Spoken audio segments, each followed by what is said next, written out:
యెహోషువ 16వ అధ్యాయం 1 నుంచి చివరి వరకు. ప్రభువైన యేసుక్రీస్తు నామానికి మహిమ కలుగును గాక. యోసేపు పుత్రులకు చీటీ వలన వచ్చిన వంతు. యెరికో ఎదుట యొర్దాను దరి నుండెను. తూర్పున నున్న ఆ యెరికో ఏటి వెంబడిగా యెరికో నుండి బేతేలు మన్యదేశము వరకు అరణ్యము వ్యాపించును. అది బేతేలు నుండి లూజు వరకు పోయి అతారోతు అర్కీయుల సరిహద్దు వరకు సాగి క్రింది బేత్హోరోను వరకును గెజేరు వరకును పడమటి వైపుగా యప్లేతీయుల సరిహద్దు వరకును వ్యాపించెను. దాని సరిహద్దు సముద్రము వరకు సాగెను. అక్కడ యోసేపు పుత్రులైన మనష్షే ఎఫ్రాయిములు స్వాస్థ్యమును పొందిరి. ఎఫ్రాయిమీయుల సరిహద్దు అనగా వారి వంశముల చొప్పున వారికి ఏర్పడిన సరిహద్దు అతారోతు అద్దారు నుండి మీది బేత్హోరోను వరకు తూర్పుగా వ్యాపించెను. వారి సరిహద్దు మిక్మేతాతు వద్దనున్న సముద్రము వరకు పశ్చిమోత్తరముగా వ్యాపించి ఆ సరిహద్దు తానాతీష్లో వరకు తూర్పు వైపుగా చుట్టూ తిరిగి యానోహ వరకు తూర్పున దాని దాటి యానోహ నుండి అతారోతు వరకును నారాతా వరకును యెరికోకు తగిలి యొర్దాను నొద్ద తుదముట్టెను. తప్పూయ మొదలుకొని ఆ సరిహద్దు కానా ఏటి వరకును పశ్చిమముగా వ్యాపించెను. వారి వంశముల చొప్పున ఎఫ్రామీయుల గోత్ర స్వాస్థ్యము. ఎఫ్రామీయుల అచ్చట ఇయ్యబడిన పట్టణములు పోగా ఆ పట్టణములన్నీ వాటి గ్రామములను మనష్యుల స్వాస్థ్యములో నుండెను. అయితే గెజేరులో నివసించిన కనానీయుల దేశమును వారు స్వాధీనపరుచుకొనలేదు. నేటి వరకు ఆ కనానీయుల ఎఫ్రాయిమీయుల మధ్య నివసించుచు పన్నుకట్టు దాసులయ్యున్నారు. 17వ అధ్యాయం 1 నుంచి 10 వచనములు. మనష్షే యోసేపు పెద్ద కుమారుడు గనుక అతని గోత్రమునకు అనగా మనష్షే పెద్ద కుమారుడును గిలాదు దేశాధిపతియునైన మాకీరునకు చీట్ల వలన వంతు వచ్చెను. అతడు యుద్ధవీరుడైనందున అతనికి గిలాదును బాషానును వచ్చెను. మనష్షీయులలో మిగిలిన వారికి అనగా అబియజేరీయులకును హెలకీయులకును అశ్రీయేలీయులకును షెకేమీయులకును హెపెరీయులకును షెమీదీయులకును వారి వారి వంశముల చొప్పున వంతు వచ్చెను. వారి వంశములను బట్టి యోసేపు కుమారుడైన మనష్షే యొక్క మగ సంతానమది. మనష్షే మునిమనవుడును మాకీరు ఇనుమనవుడును గిలాదు మనుమడును హెపెరు కుమారుడైన సెలోపిహేదును కుమార్తెలే గాని కుమారులు పుట్టలేదు. అతని కుమార్తెల పేరులు మహల, నోయ, హొగ్లా, మిల్కా, తిర్సా అనునవి. వారు యాజకుడైన ఎలియాజారు ఎదుటికిని నూను కుమారుడైన యెహోషువ ఎదుటికిని ప్రధానుల ఎదుటికిని వచ్చి మా సహోదరుల మధ్య మాకు స్వాస్థ్యం ఇయ్యవలెనని యెహోవా మోషేకు ఆజ్ఞాపించునని మనవి చేయగా యెహోవా సెలవిచ్చినట్టు వారి తండ్రి యొక్క సహోదరుల మధ్య వారికి స్వాస్థ్యములిచ్చెను. కాబట్టి యొర్దాను అద్దరినున్న గిలాదు బాషానులు గాక మనష్షీయులకు 10 వంతులు హెచ్చుగా వచ్చెను. ఏలయనగా మనష్షీయులు స్త్రీ సంతానమును వారి పురుషుల సంతానమును స్వాస్థ్యములు పొందెను. గిలాదు దేశమును తక్కిన మనష్షీయులకు స్వాస్థ్యమాయెను. మనష్షీయుల సరిహద్దు ఆషేరు నుండి షెకెమునకు తూర్పుగానున్న మిక్మెతా వరకును దక్షిణమున ఎంతప్పూయ నివాసుల వైపునకు వ్యాపించెను. తప్పూయ దేశము మనష్షీయుల దాయను. అయితే మనష్షీయులు సరిహద్దులోని తప్పూయ ఎఫ్రామీయుల దాయను. ఆ సరిహద్దు కనాయేటి దక్షిణ దిక్కున ఆ ఏటి వరకు వ్యాపించెను. మనష్షీయుల ఊళ్ళల్లో ఆ ఊళ్ళు ఎఫ్రాయిమీయులకు కలిగెను. అయితే మనష్షీయుల సరిహద్దు ఆ ఏటికి ఉత్తరముగా సముద్రము వరకు వ్యాపించెను. దక్షిణ భూమి ఎఫ్రామీయులకును ఉత్తర భూమి మనష్షీయులకును కలిగెను. సముద్రము వారి సరిహద్దు ఉత్తర దిక్కున అది ఆషేరీయుల సరిహద్దుకును తూర్పు దిక్కున ఇశ్శాఖారీయుల సరిహద్దుకును నడిచెను. ప్రభువైన యేసుక్రీస్తు నామమునకే మహిమ కలుగును గాక. ఆమేన్. 15వ అధ్యాయం అంతా కూడా యూదా గోత్రాలకు ఇచ్చిన స్వాస్థ్యాల గురించి మరి మనం నేర్చుకున్నాం కదా. యూదా గోత్రాలకి మరి కనానులో ఎటువంటి స్వాస్థ్యాలు ఇచ్చారో ఆ స్థలాలన్నీ కూడా మరి మనం నేర్చుకున్నాం. 16వ అధ్యాయంలో ఇక్కడ చూసుకున్నట్లయితే యోసేపు పుత్రులకు ఇవ్వబడిన స్వాస్థ్యాలు. యోసేపు పుత్రులు ఎవరు? మనష్షే, ఎఫ్రాయిమీయు. కాబట్టి 16వ అధ్యాయము మరి 10 వచనాలంతా కూడా వారికి ఇచ్చిన స్వాస్థ్యాలంతా కూడా అక్కడ రాయబడి ఉంది, వాటి సరిహద్దులు అక్కడ రాయబడి ఉన్నాయి. చివర 10వ వచనంలో మరి మనం చూసుకున్నట్లయితే, అయితే గెజరులో నివసించిన కనానీయుల దేశంను వారు స్వాధీనపరచుకొనలేదు. నేటి వరకు ఆ కనానీయులు ఎఫ్రాయిమీయుల మధ్యలో నివసించుచు పన్నుకట్టు దాసులై ఉన్నారు. చూడండి, మనం ప్రతి చోట కూడా కొద్ది మందిని వాళ్ళు తోలివేయకుండా ఆపేసినట్టుగా మనం చూసుకున్నాం 15వ అధ్యాయంలో కూడా కదా. కనానీయులను, ఎబూసీయులను, ఇక్కడ కూడా గెజరు అనే ప్రాంతంలో కనానీయుల దేశాన్ని వాళ్ళు స్వాధీనపరచుకోలేకపోయారు. అంటే ఒక ప్రాంతాన్ని వీళ్ళు ఏం చేయలేకపోయారు, అక్కడ స్వాధీనపరచుకోలేకపోయారు. నేటి వరకు ఆ కనానీయులు ఎఫ్రామీయుల మధ్య పన్నుకట్టు దాసులై ఉన్నారు. అయితే ఏం చేశారంటే వీళ్ళు వాళ్ళని వెళ్ళగొట్టలేకపోయారు, కానీ దాసులుగా చేసుకున్నారు. ఏం చేసుకున్నారు? వాళ్ళని దాసులుగా చేసుకొని, ఇది ఇప్పుడు మా ప్రాంతం, ఇది మా స్వాధీనంలో ఉంది కాబట్టి మీరు మాకు పన్ను కట్టాలి, మీరు మాకు పన్ను కట్టాలి. అంతవరకు వాళ్ళే ఉన్నారు. కానీ ఇప్పుడు వీళ్ళు స్వాధీనం చేసుకునేసరికి ఇప్పుడు వీళ్ళేమంటున్నారు, మీరు మాకు పన్ను కట్టి ఇక్కడ మరి మీరు ఉండాలి అని అక్కడ చెప్పినట్టుగా చూస్తూ ఉన్నాం. ఇదే మాటని, ఈ మాట గురించి 1 రాజుల గ్రంథంలో 9వ అధ్యాయంలో ఉంటుంది, చదువుకుందాం. ఈ కనానీయులను వెళ్ళగొట్టలేకపోయినప్పుడు వాళ్ళని ఎలా దాసులుగా చేసుకున్నారో 1 రాజులు 9వ అధ్యాయము 16వ వచనం, 15వ వచనం నుండి చదువుకుందాం. యెహోవా మందిరమును, సొలొమోను నగరమును, మిల్లోను, యెరూషలేము యొక్క ప్రాకారమును,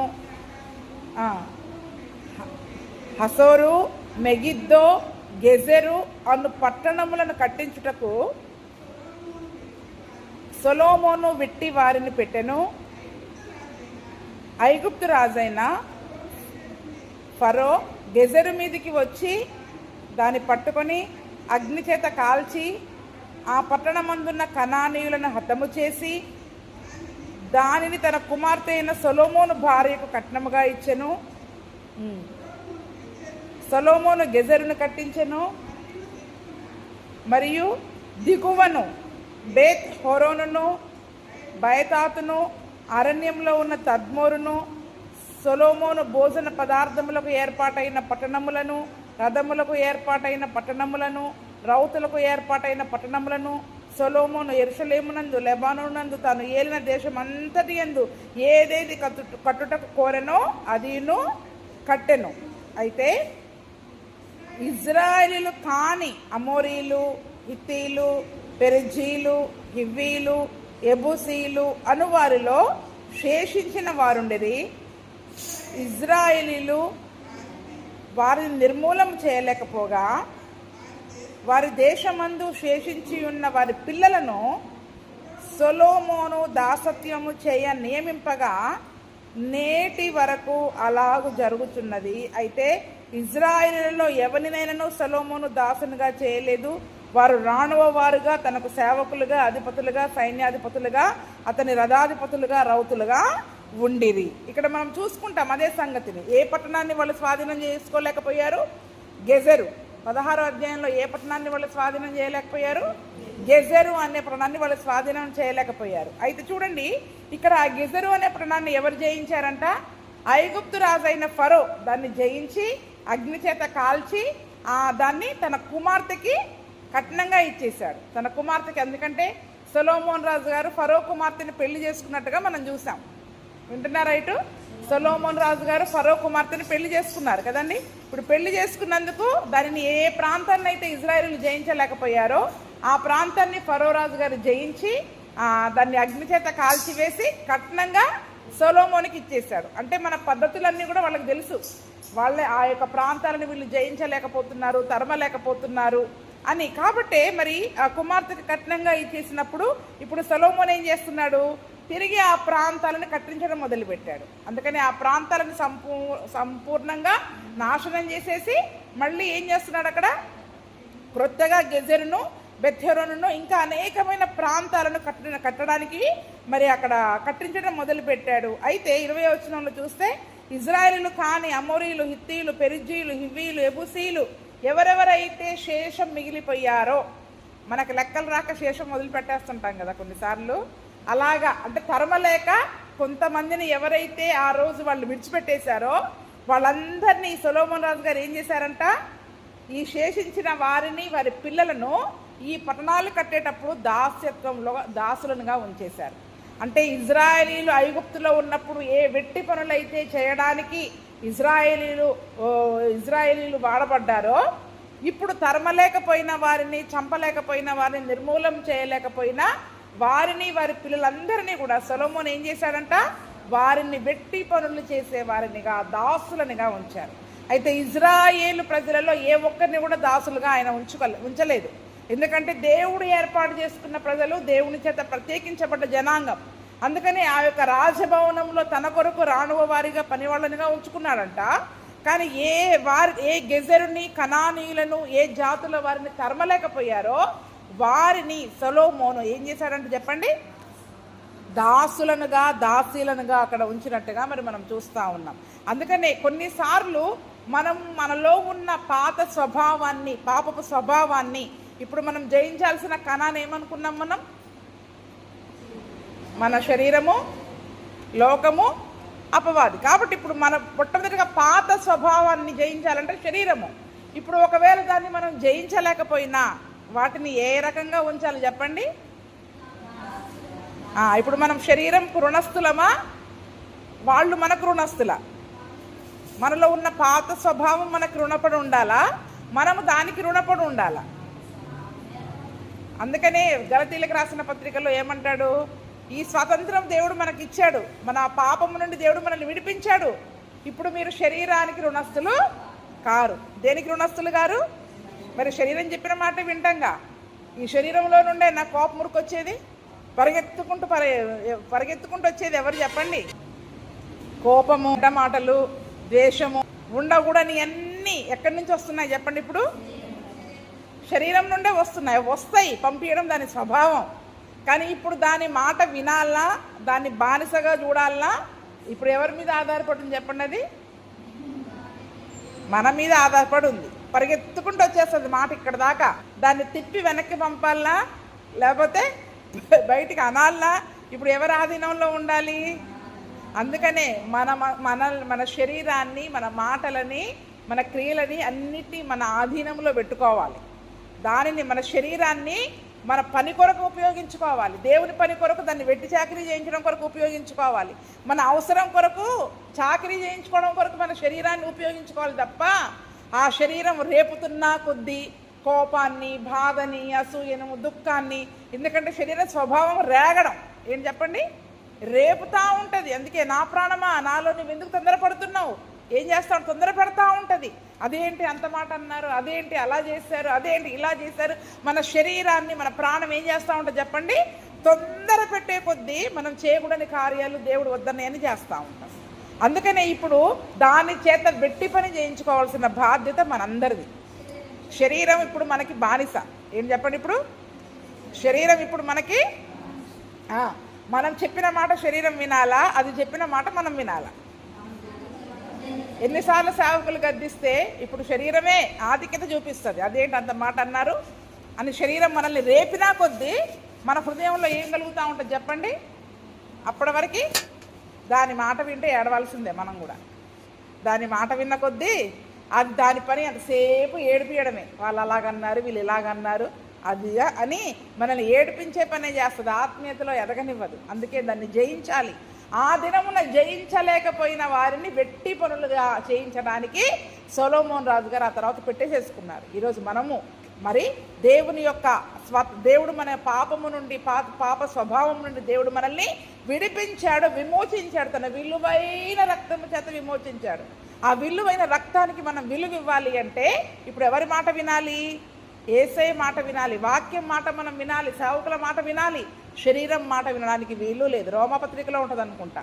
మనం శరీర రీతిగా ప్రవర్తించుటకు మనము శరీరానికి రుణస్థులము కాము. శరీరానికి నువ్వు రుణపడి ఉండలేదు. అది నీ మాట వినాలి. నీ హృదయమే కానీ, నీ మనస్సే కానీ, నీ ఆలోచనలే కానీ, ఏదైనా నీ యొక్క మాట అంటే, నీ మాట అంటే దేవుని మాట, ఆత్మ, పరిశుద్ధాత్మ మాట, ఆత్మ నియమానికి లోబడాల. అప్పుడు మన జీవితము చాలా ఆశీర్వాదకరంగా మార్చబడుతుంది.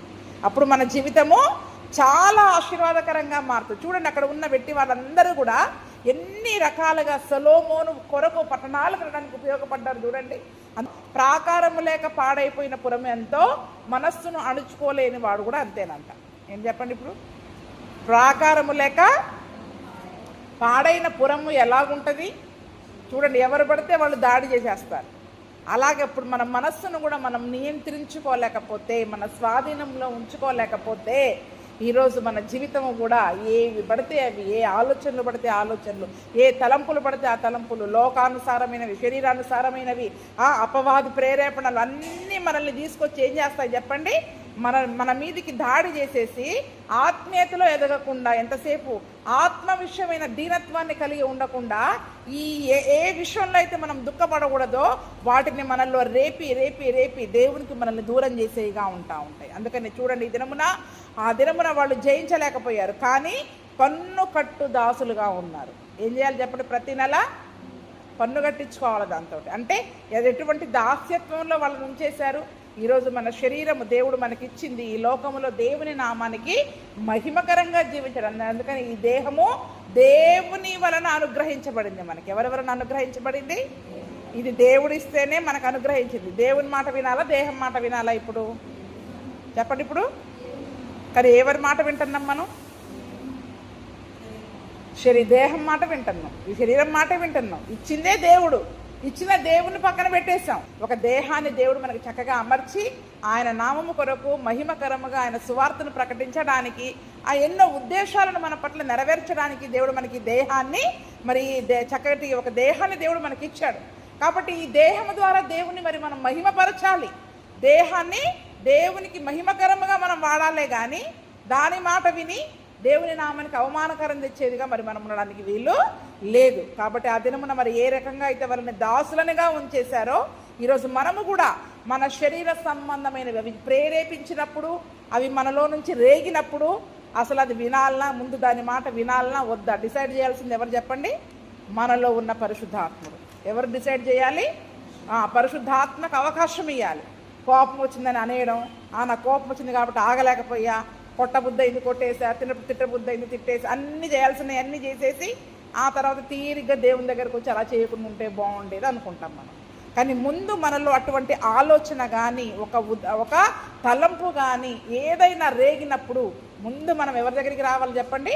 పరిశుద్ధాత్మ దగ్గరికి వచ్చాయా, నా శరీరం నన్ను ఇలా ప్రేరేపిస్తుంది, ఇలా చేయడం మంచిదా కాదా, దేవుని సన్నిధిలో మనం ప్రార్థనాపూర్వకంగా కనిపెట్టినట్లయితే నిజంగా ఈ శరీరం మనల్ని రేపే ఆ పాపము నుండి మనం విడిపించబడతాం, దాన్ని జయించగలుగుతాం. కానీ మనం దేవుని దగ్గరికి రాము, ప్రార్థన చెయ్యం. ఈ ఆలోచన వచ్చింది అని ప్రార్థన కూడా చెయ్యం. వచ్చింది చేసేసాం.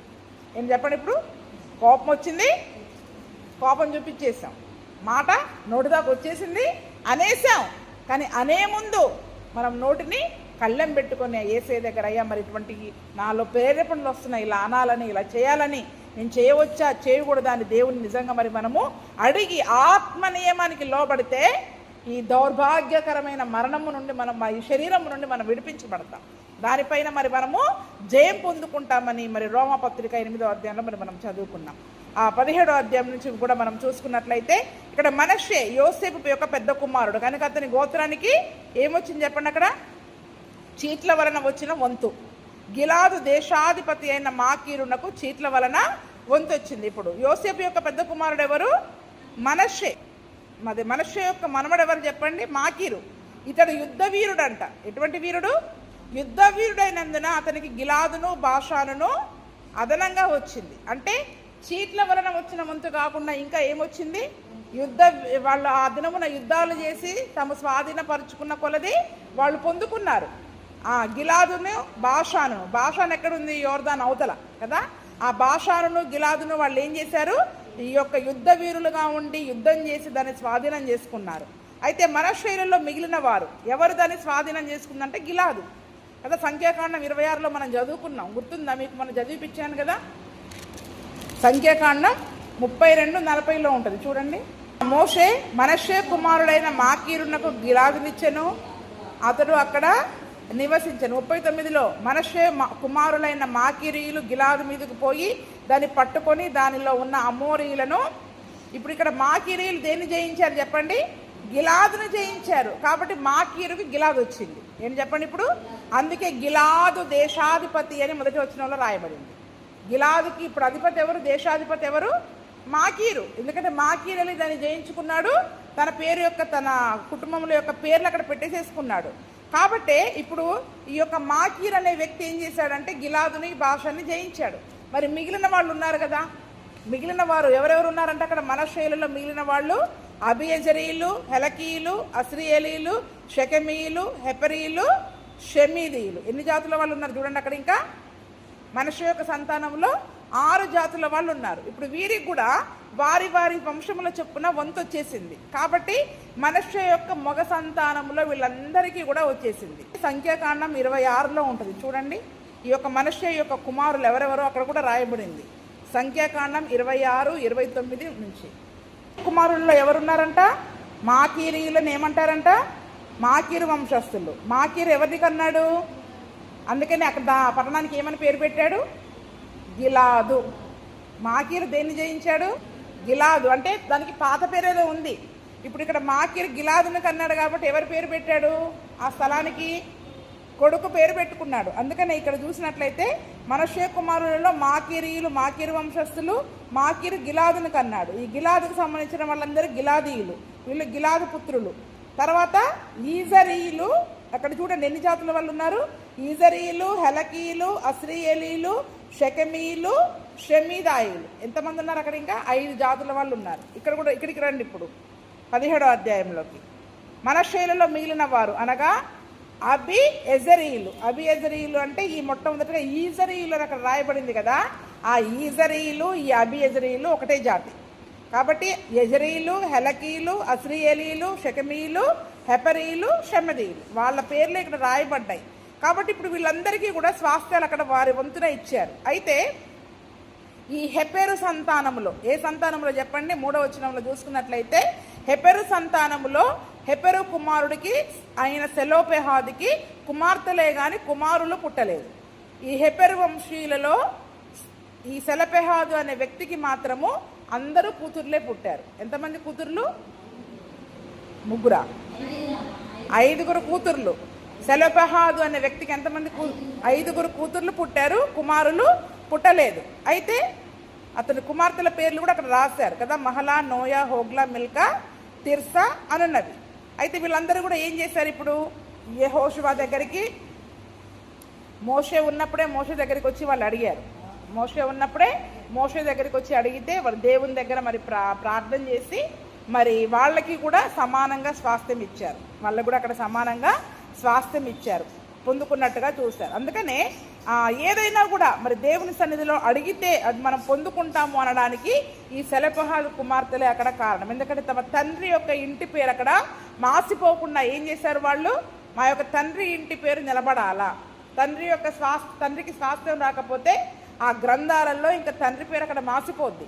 కాబట్టి మా తండ్రి ఇంటి పేరు నిలబడాలి అని చెప్పి మాకు కూడా మా సహోదరుల మధ్య స్వాస్థ్యములు ఇవ్వమని అడిగినప్పుడు మరి వాళ్ళు అక్కడ స్వాస్థ్యాన్ని పొందుకున్నట్టుగా మరి మనం చూస్తూ ఉన్నాం.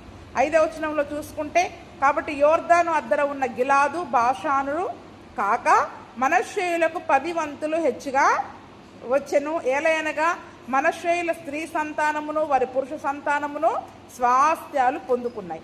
గిలాదు, బాషాను అనే ప్రాంతాలు కాకుండా, ఆ చీట్ల వలన వచ్చినవి కాకుండా, గిలాదు, బాషాను అనే ప్రాంతాలు కాకుండా ఈ మనష్షేయులకు 10 అంతల స్వాస్థ్యం ఎక్కువగా వచ్చిందంట. ఏం చెప్పండి?